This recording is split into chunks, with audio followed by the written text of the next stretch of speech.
يا رب تطلع حلوة.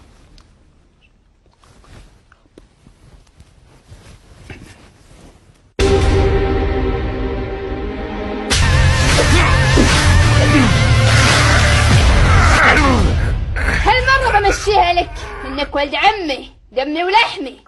مرة ثانية شوف شيء ما يسرك يا بعد حي. أكثر من كذا؟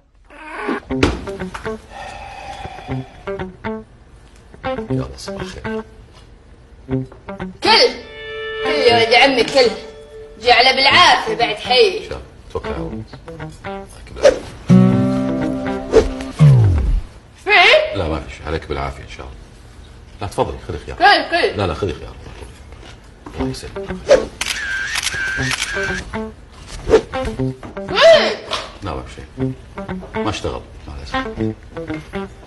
احنا اليوم أول يوم يعني وتمم وكذا يعني. أنا شايف إنه يعني بعد العمر الكبير اللي بيننا وبين بعض 24 ساعة يعني أنا شايف يلا أنا الأوان توريني وجهك الحلو. خلاص لو منك ولد عمي كان الحين طيرت خشتك هذه في علوم قبائل ذي. تبي تشوفني انت تشوفني وابوي ما شافني يا بعد حي. ايه بس كنت بشوف والله مش عشوف خلاص.